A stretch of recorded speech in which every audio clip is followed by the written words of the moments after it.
Dalam Wow. ajaran Buddha memang ada yang namanya alam surga dan alam neraka itu ada. Memang ini alat pembuktiannya belum ada ya. Ya. Tetapi yang Kenapa orang Buddhis menyembah patung? lebih baik diketawakan karena belum menikah daripada tidak bisa ketawa setelah menikah. Catat.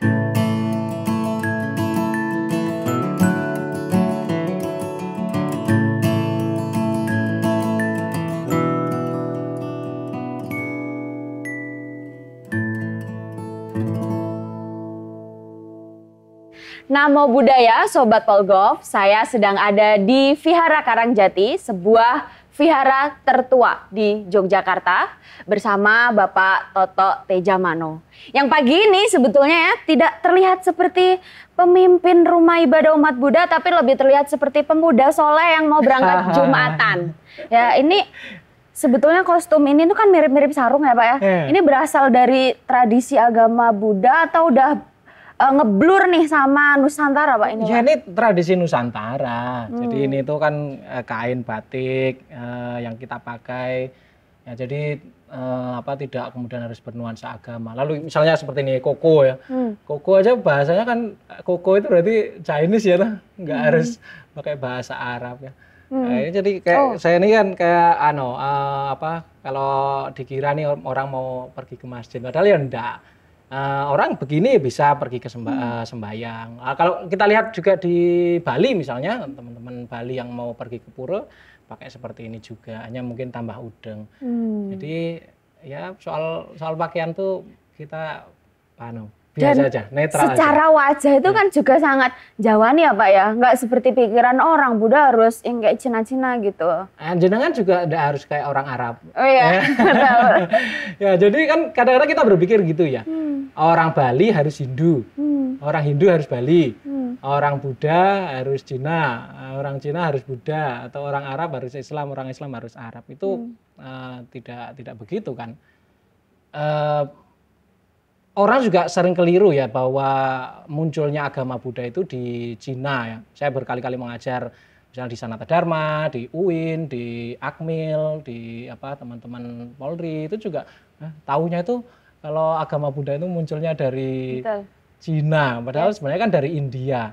Hanya karena kemudian bergeser agama Buddha banyak berkembang di Cina, lalu mungkin juga yang di Indonesia ini yang kelihatan menonjol tuh biasanya tradisi Chinese, orang-orang Buddha yang beretnis Tionghoa, sehingga orang tuh melihat kalau Buddha itu harus Cina gitu ya. Nanti ya sebenarnya tidak harus begitu. Pak, tapi Pak Toto Buddha dari lahir atau Buddha yang belajar Pak? Kalau Buddha dari lahir itu kan berarti disematkan sama orang tuanya. Wah ini Buddha. Betul. Kita waktu lahir nggak pernah punya agama loh ya. Saya kan Islam dari lahir gitu. Yang benar. Kapan Anda sadar sebagai seorang Islam? Ya sejak kecil kan kita istilahnya diagamakan oleh orang tua kita. Lalu setelah itu mendapatkan pendidikan agama, lalu kita merasa bahwa ini adalah agama saya. Nah, waktu saya kecil juga kemungkinan bapak saya melabeli saya sebagai seorang Buddha. Jadi orang tua Buddha ya Pak? Orang tua, bapak Buddha, ibu kemudian ibu itu Islam. Saya dari keluarga yang plural. Kakek nenek saya seorang penganut Kejawen, Sabta Dharma. Jadi keluarga besar saya Islam dan Buddha. Wow. Saya juga banyak belajar dengan teman-teman di Katolik, Kristen. Jadi ya nyantai aja gitu. Kenapa pencerahannya yakin mantap Buddha itu pas usia berapa Pak? Sebenarnya ya kalau kita merasa yakin, ini yang juga membedakan ya. Dalam Buddhisme, kita ini kan diajarkan untuk namanya ehipasiko. Datang, lihat, buktikan. Jadi mempercayai sesuatu, meyakini sesuatu itu tidak asal percaya. Tapi harus dengan penelaahan, dengan penelitian. Sehingga ketika saya meyakini sesuatu itu saya sudah punya dasar. Bukan hanya sekadar saya itu merasa bahwa agama saya atau KTP saya itu beragama ini. Nah, jadi misalnya tentang hukum karma. Saya setelah belajar tentang hukum karma, kenapa ya ada orang kok lahir ada yang ganteng seperti saya, cantik seperti mbaknya, tapi juga sedikit tidak ganteng seperti saya juga.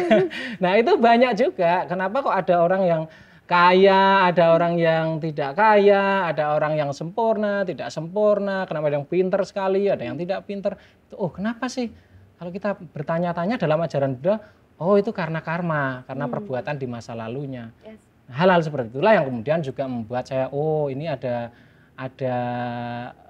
apa namanya, logikanya tuh masuk gitu loh. Nah seperti itu. Dulu wah kelahiran kembali, orang lahir kembali masa sih? Tapi kok dalam apa misalnya penelitian-penelitian itu juga ada loh, misalnya 20 Case of Rebirth itu juga ada yang membahas tentang kelahiran yang berulang. Yes. Kenapa ada orang yang anak usia yang baru 4 tahun ya, itu bisa belajar musik baru sebentar aja dia sudah, langsung canggih ya. Oke. Atau ada orang yang apa masih kecil tapi dia sudah pinter nulis, pinter apa, tapi ada leluhurnya di masa lalu. Kalau kita ya bukan leluhur, tapi bukan ya?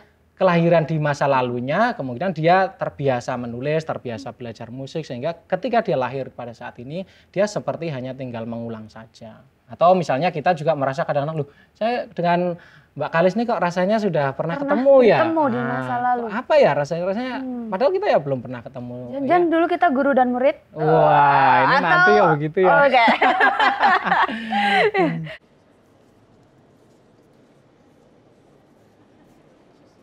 Karma baik dan karma buruk ya Pak? Jadi itu apa Pak? Karma baik dan karma itu artinya perbuatan. Jadi karma itu artinya perbuatan. Apa yang kita lakukan? Yang didasari oleh niat. Jadi kalau ada motif, ada kehendak, ada niat. Nawaitun orang teman-teman Islam yang ada niat melakukan, nah itu juga karma. Misalnya saya berniat untuk mencuri punya Mbak Kalis. Nah, saya baru berniat aja itu namanya sudah karma. Tapi karma yang buruk. Karma itu ada dua, ada yang buruk, ada yang baik. Kalau saya misalnya, oh ini Mbak Kalis orangnya pinter, nah nanti saya harus hormat pada beliau. Wah ini namanya karma baik. Itu dari pikiran. Kemudian dari ucapan, saya menjelek-jelekan Mbak Kalis. Atau saya memuji-muji Mbak Kalis. Tapi dengan tulus ya, bukan sekadar pengen dapat sesuatu dari Mbak Kalis. Ya. Saya berbicara sopan dengan Mbak Kalis, kemudian saya menyambut Mbak Kalis dan sebagainya. Itu adalah perbuatan baik. Perbuatan baik itu apa sih karma baik itu? Semua perbuatan yang tidak merugikan diri sendiri dan atau orang lain. Nah, semua perbuatan buruk adalah semua perbuatan yang jika dilakukan itu membawa akibat buruk. Betul. Atau namanya apa, manfaat yang tidak baik ya bagi diri kita maupun juga bagi makhluk lain. Tidak bermanfaat bagi diri kita, juga tidak bermanfaat bagi makhluk lain. Nah, seperti itu namanya karma. Jadi karma baik dan karma buruk itu mengenal surga dan neraka juga Pak kalau di Buddha? Kata surga dan neraka itu kan berasal dari bahasa Sanskerta. Surga atau swarga dalam bahasa Sanskertanya atau dalam bahasa Palinya yang dipakai oleh orang Buddha itu adalah sugati. Suka dari kata kebahagiaan. Ya, jadi hidup yang berbahagia.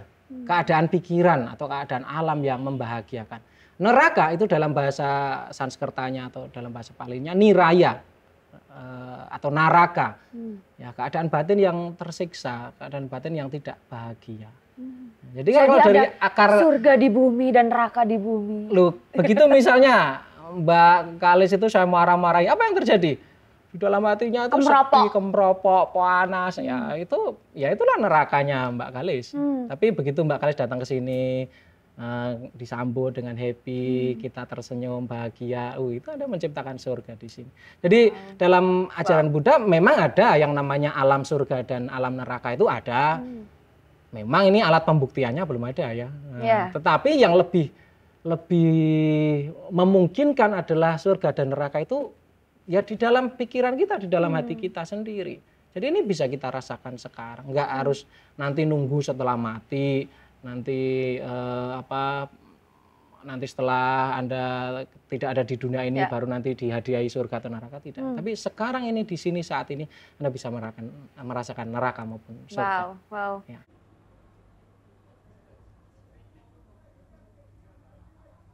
Pak Toto, jadi Bapak Toto ini pemimpin.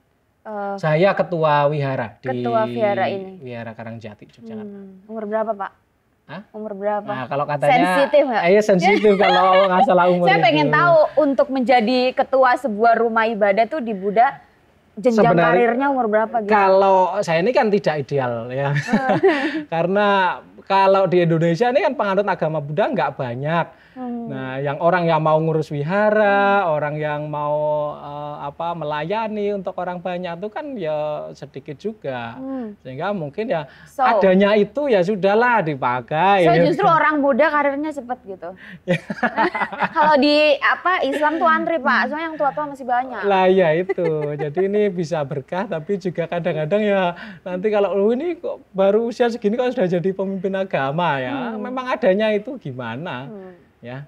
Ya seperti itu. Kalau usia saya belum mencapai 40 tahun lah.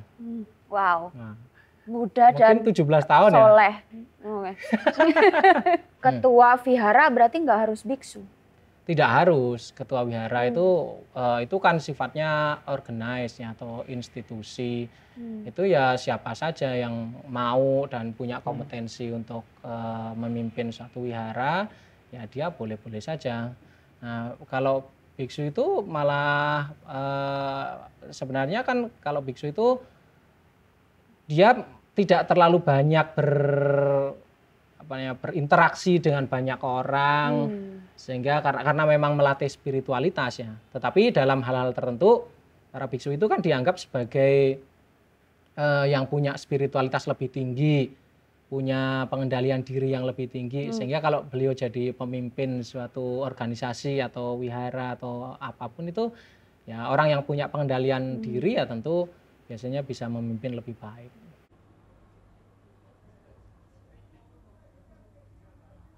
Jadi ini ruangan apa Pak Toto?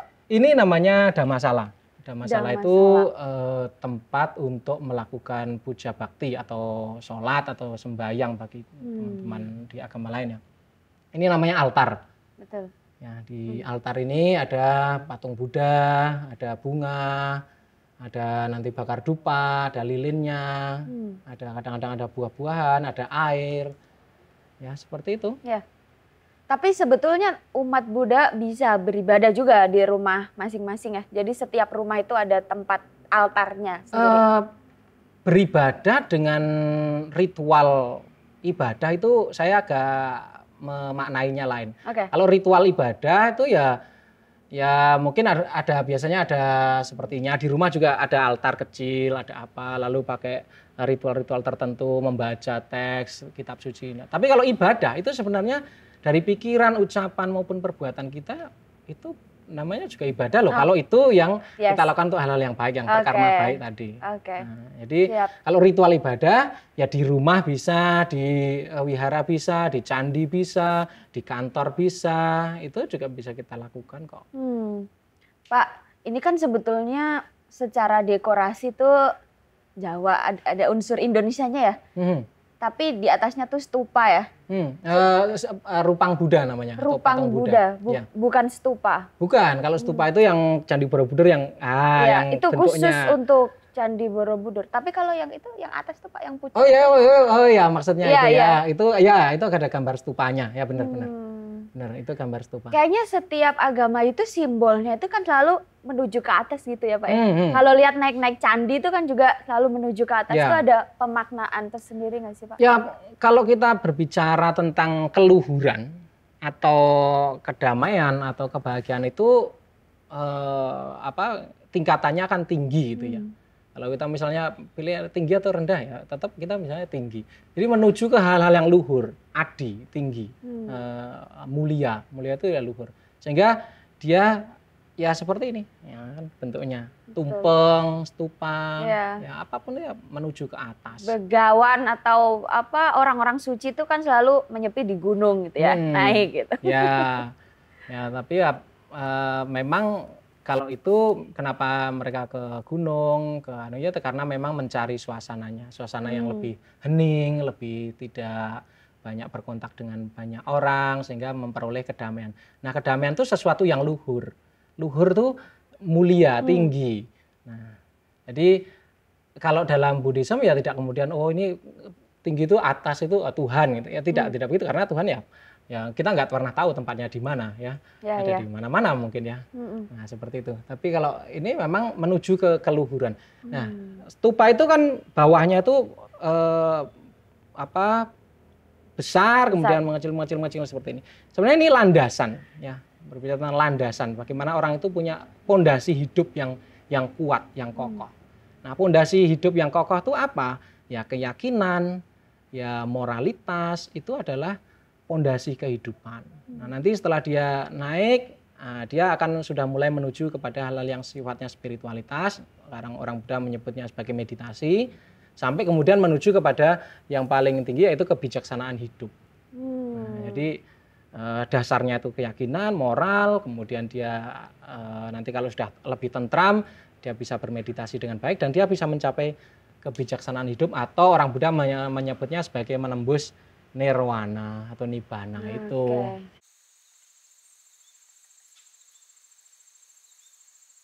Orang Buddha Indonesia melihat Borobudur itu seperti orang Islam melihat Mekah gitu nggak sih Pak? Ya, kami juga melihat bahwa Borobudur meskipun ya tidak setara dengan Mekah, tetapi Borobudur merupakan satu ajaran Buddha yang di sana itu kalau kita benar-benar bisa memahaminya, itu bisa menimbulkan pencerahan hidup. Nah, bisa menimbulkan keyakinan yang kuat pada ajaran Buddha. Nah, sehingga kalau sebagai umat Buddha kita pergi ke Borobudur, ya karena itu mengandung nilai-nilai luhur dari ajaran Buddha, kita sangat-sangat menghormati dari Borobudur. Nah kalau yang mungkin setara Mekah, setara Madinah, yaitu kalau orang Buddha kan ke India, ada 4 tempat di India sana, ya ada tempat untuk waktu lahirnya Siddhartha Gautama, waktu Siddhartha Gautama mencapai pencerahan, waktu Buddha Gautama mengajarkan ajaran Buddha, dan waktu itu semua situsnya di India masih ada, namanya Dharma Yatra ya, kalau kita pergi ke India sana. Tapi sebenarnya yang paling penting adalah kalau kita mengunjungi sana itu tumbuh keyakinan kita untuk menghargai nilai-nilai ajaran Buddha, kemudian setelah menghargai kita mempelajarinya dan mempraktikannya dalam kehidupan kita sehari-hari. Nah, jadi sama saja kalau kita juga pergi ke Borobudur, kita menghargai ajaran Buddha, kita memahami ajaran Buddha, lalu kita melaksanakan dalam kehidupan sehari-hari, kita akan memperoleh manfaat yang besar. Ya, gitu. Tapi apakah ada Pak tantangan diskriminasi, sulit untuk membangun rumah ibadah atau yang lain-lain mungkin yang dihadapi di sekolah oleh siswa dan lain-lain? Oh iya, pasti ya, dengan jumlah umat Buddha yang tidak terlalu banyak di Indonesia, ini hanya sekitar 0,7%, sekitar 2 juta penduduk, ini kan tentu akan menimbulkan berbagai macam permasalahan ya, misalnya soal pendidikan agama di sekolah.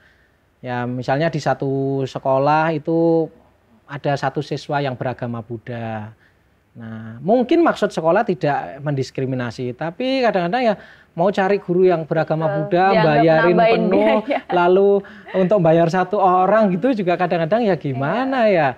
Tapi amanat undang-undang kan semua harus mendapatkan pembelajaran. Apalagi juga misalnya guru-guru agama Buddha ini mengajar di berbagai tempat. Suatu guru ini saya teman-teman saya bisa mengabdi di 40 sekolah. Iya, ada 8, jamnya kadang-kadang bertabrakan dan lain sebagainya. Kita memahami itu juga. Ya meskipun tentu sebenarnya saya melihat juga ada hal-hal atau keinginan baik ya untuk ya misalnya mencarikan guru untuk siswa itu. Atau misalnya waktu kita mau membangun tempat ibadah, membangun wihara, ya kadang-kadang kan mungkin ada kelompok-kelompok tertentu yang tidak nyaman kalau dibangun satu tempat ibadah di situ, lalu terjadi penolakan. Saya kira itu karena mungkin juga karena kurang komunikasi, juga mungkin sosialisasi yang perlu ditingkatkan, dan juga sebenarnya penegakan hukum itu yang lebih penting ya.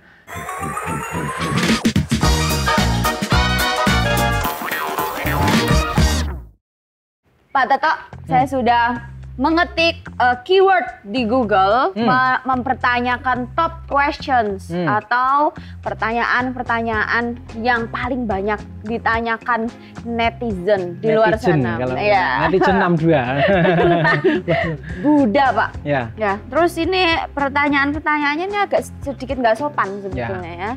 Tapi ya beginilah representasi netizen kita. Oke, Pak, yang pertama. Kenapa aduh, ini boleh ya. Buddha botak, Pak. Kenapa Buddha? Kalau Buddha itu kan sebenarnya kualitas mentalnya. Tapi kalau Buddha Gautama malah enggak tuh, ya kan? Nah, mungkin yang ditanyakan itu sebenarnya adalah para biku atau biksu ya. Nah, itu kan memang jadi itu rambut ya, Pak ya? Iya, itu rambut. Nah, kalau yang biku atau biksu itu kan memang rambutnya digundul, dicukur gundul. Ya, memang aturannya seperti itu. Ya, hidup sederhana. Nah, kemudian itu juga merupakan kan rambut itu kan mahkota ya, simbol dari keduniawian ya dipotong. Jadi pengen berindah-indah gitu. Ya kan kalau ada rambut nih kan orang sibuk ngurusin rambutnya, ya. Di coloring, di rebonding, ya kan berat.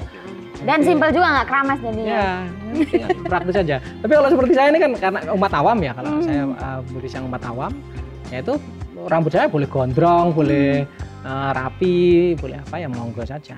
Pertanyaan kedua, kenapa orang Buddhis menyembah patung? Menyembah patung itu seperti kita menghormat bendera. Menyembah itu artinya menghormat.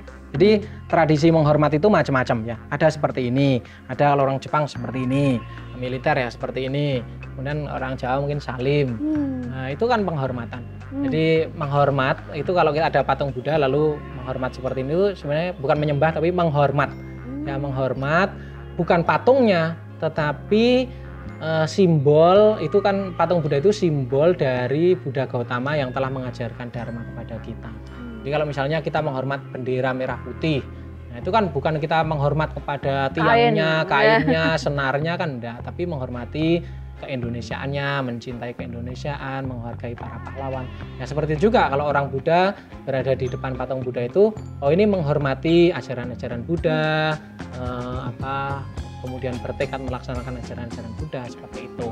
Nah, gitu guys, nomor 3 Pak, Buddha vegetarian. Tidak semua umat Buddha itu vegetarian. Vegetarian adalah salah satu cara untuk melatih cinta kasih. Karena kalau kan ada sangkaannya begini, kalau orang tidak vegetarian kan berarti akan ada banyak pembunuhan makhluk hidup. Nah, dengan kita vegetarian itu mengurangi terjadinya pembunuhan. Nah, sehingga vegetarian itu salah satu cara untuk kita bisa mengembangkan cinta kasih. Tapi sebenarnya tidak semua umat Buddha itu vegetarian.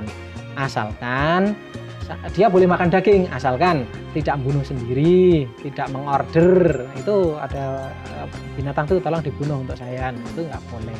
Kalau kita disuguhi atau kita beli yang sudah mati itu boleh.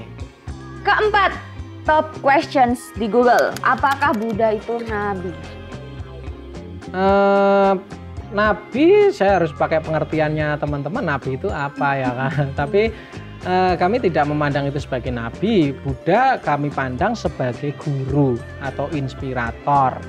Beliau itu atau Siddhartha Gautama itu kan orang yang melatih moralitas, melatih kebijaksanaan, melatih meditasi sampai mencapai kesempurnaan. Nah, apa yang beliau lakukan itu kemudian diajarkan.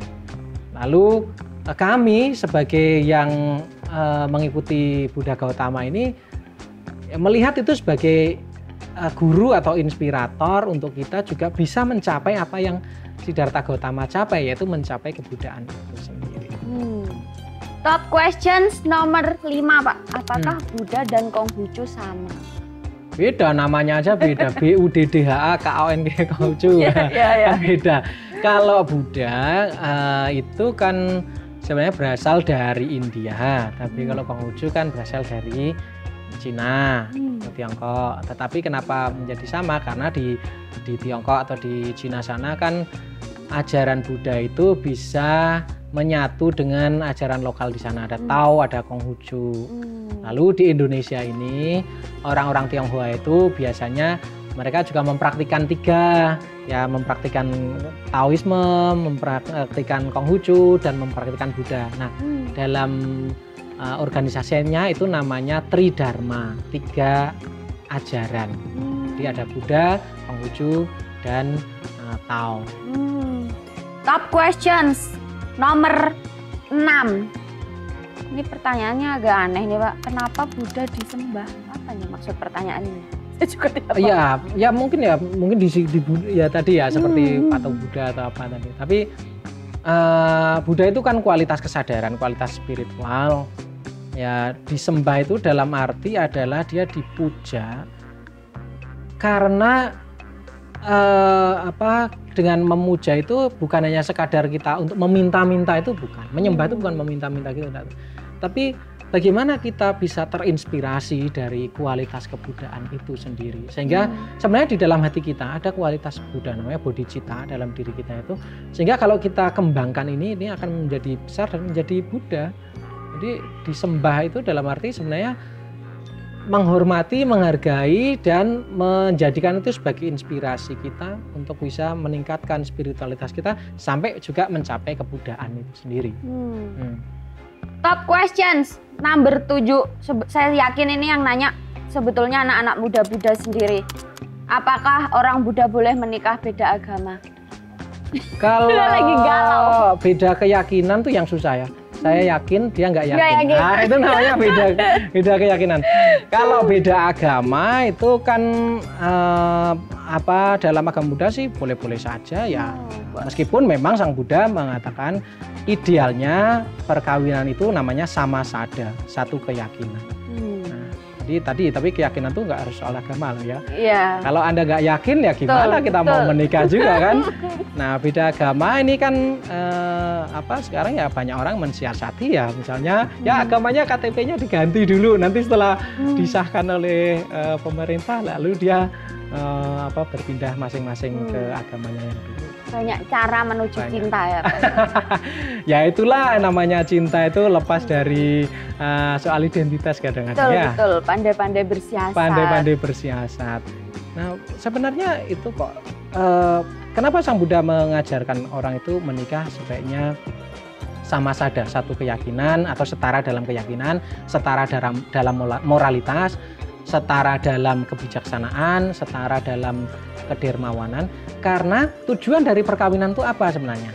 Apa, Pak? Kebahagiaan. Anda mau menikah itu mau bahagia atau menderita? Bahagia. Ya pasti pengen bahagia. Tapi saya ada guyonan gini Pak. Kan sudah menikah atau belum? Sudah. Nah, sudah ya. Kalau yang belum kan sering ditanya, kapan kamu menikah? Kapan kamu, sampai diketawa-tawain, belum menikah. Terus? Nah, saya minta jawabnya gini. Lebih baik diketawakan karena belum menikah daripada tidak bisa ketawa setelah menikah. Catat, daripada tidak ketawa setelah menikah. Jadi menikah itu kan untuk bahagia. Jangan sampai itu yang penting asal gini-gini menikah akhirnya malah tidak bahagia. Ya janganlah ya. Tujuan menikah adalah bahagia. Nah, keyakinan itu juga merupakan salah satu unsur supaya kita bisa memperoleh kebahagiaan. Pak Toto, saya tertarik banget tadi Pak Toto bercerita banyak tentang kebahagiaan. Karena kita tahu ya sekarang kayak banyak anak muda tuh di timeline Twitter, di Instagram itu hidupnya banyak yang sedih Pak. Nah, saya boleh nggak minta izin masuk ke ruang meditasi, terus kita ngobrol tuh Pak tentang kebahagiaan, tentang meditasi. Ya boleh dong, kalau di sini terbuka kok. Di sini siapapun boleh datang ke wihara ini, belajar meditasi, belajar tentang ajaran Buddha, karena memang ajaran Buddha ya sebenarnya universal untuk siapapun. Monggo silakan. Makasih Pak.